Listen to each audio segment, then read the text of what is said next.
ఇంకా మన సినిమా తీసుకుంటే సలార్ విషయానికి వస్తే ఇందులో ప్రశాంత్ నీల్ గారు ఒక ఎలివేషన్ చూపించాలి అనుకున్నారు. అండ్ సలార్ ఇది పార్ట్ 1 సీజ్ ఫైర్, పార్ట్ 2 కూడా మనకి రెడీగా ఉంది, షూటింగ్ కూడా సగం అయిపోయిందని విన్నాను. రెండో విషయానికి వస్తే ఇందులో శృతి హాసన్ హీరోయిన్ గా నటించారు. అండ్ ఆవిడ పాత్ర మనం అనుకున్నంతగా కనిపించలేదు అని చెప్పేసి అయితే విషయాలు వినిపిస్తున్నాయి.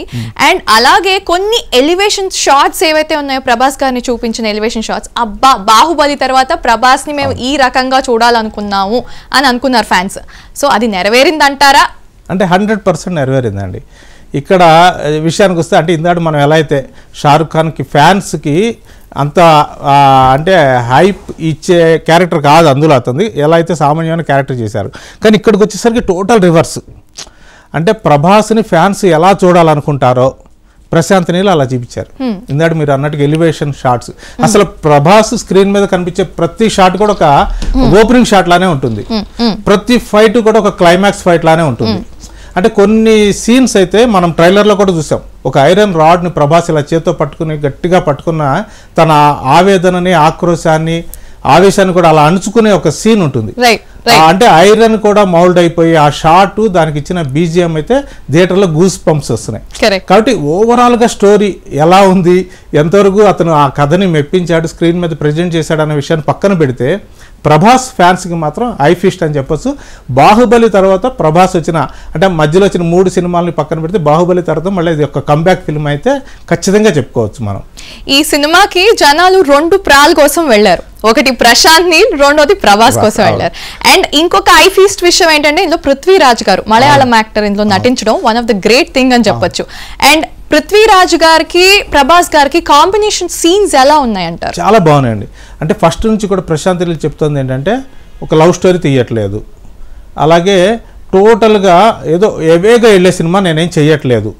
అంతకుముందు అతను ఉగ్రం అనే ఒక సినిమా తీశారు కన్నడలో, అతను డైరెక్టర్గా ఫస్ట్ సినిమా. అందులో లైన్ ఏదైతే ఉందో దాన్నే తీసుకుని నేను ఇంకాస్త బెటర్గా అంటే ఒక 75% కథని మార్చి గ్రాండియర్గా, అంటే కేజీఎఫ్ తీసిన తర్వాత ఒక రకంగా ప్రశాంత్ నీల్కి ఒక ధైర్యం వచ్చింది.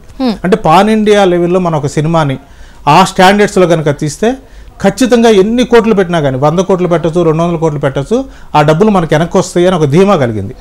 అలాంటి ధీమాతో తీసిన, యష్తో తీసిన, అంటే అతనికి యష్కి నిజానికి అంత ముందు కేజీఎఫ్ ముందు దాకా పెద్ద పేరు గుర్తింపు ఏం లేదు, ఒక హీరో కన్నడలో ఒక పాపులర్ హీరో ఉన్నాడనే తెలుసు మనకి. కానీ ఎప్పుడైతే ప్రభాస్ లాంటి ఒక పాన్ ఇండియా స్టార్ దొరికాడో ప్రశాంత్ నీల్కి, నేను ఇక ఆకాశమే హద్దుగా ఒక కథ రాసుకుని అన్ని కోట్లు ఖర్చు పెట్టి సినిమా తీసినా కానీ గ్యారంటీగా సక్సెస్ కొడతాను అనేటువంటి ఒక ధీమా ఉంది.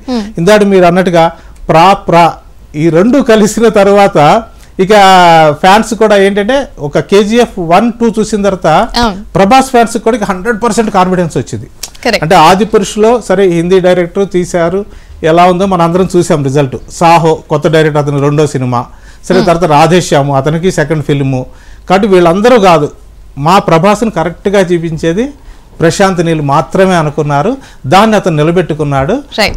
ఏది ఇంకా రెండో విషయం పృథ్వీరాజ్ పాత్ర విషయానికి వస్తే బేసికల్గా పృథ్వీరాజ్ మంచి artist, at the same time మంచి డైరెక్టర్ కూడా. అతనికి ఒక సీన్ని ఎలా పండించాలో తెలుసు, ఆ సీను తన దృష్టిలోకి వచ్చిన ఒక సీన్ తెర మీద ఎలా కనిపిస్తుందో కూడా తెలుసు. అతనికి ఒక డైరెక్టర్స్ పాయింట్ ఆఫ్ వ్యూ కూడా అతను ఆలోచించగల సత్తా ఉన్న యాక్టర్ అతను. కాబట్టి ప్రశాంత్ నీల్ చెప్పిన కథని తను ఎంతవరకు నటించాలో, అంటే ఎక్కడ ఓవర్ కాకుండా, ఎందుకంటే యాక్చువల్గా ఇందులో ప్రభాస్ హీరో, తను స్నేహితుడు, తను కష్టాల్లో ఉన్నప్పుడు సాయం చేసేది ప్రభాస్ క్యారెక్టర్. కాబట్టి ఆ క్యారెక్టర్ ఫైనల్గా ఎలివేట్ కావాలి అని కూడా పృథ్వీరాజ్కి తెలుసు. కాబట్టి ఎంతవరకు చేయాలో అంతవరకు చక్కగా చేశాడు, ఎక్కడైతే అండర్ప్లే చేయాలో అక్కడ అండర్ప్లే చేశాడు. అందువల్ల ఆటోమేటిక్గా ప్రభాస్ క్యారెక్టర్ ఇంకాస్త ఎలివేట్ అవడానికి ఆస్కారం ఏర్పడింది.